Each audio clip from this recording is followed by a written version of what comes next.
Hello guys, in this video I am going to show you how to generate a secure password on the Ask AI chat and get answers application. But first I just want to mention, don't forget to subscribe to my channel because at 10,000 subscribers I am going to show you my whole YouTube revenue statistics and growth strategy, how to make money online. Now let's jump into it. First of all, open the application on your phone.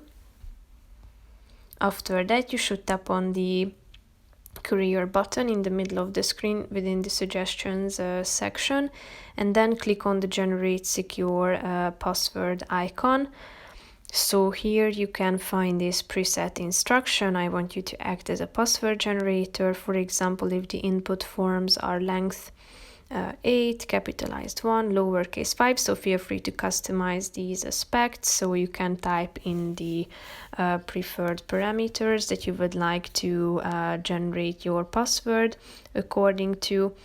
So click on the send button when you are done typing in your preferences, and in a few seconds you will be able to see the generated password by the AI. As you can see, it's being generated down below, marked with these 3 dots icon. So that's pretty much it for this video, guys.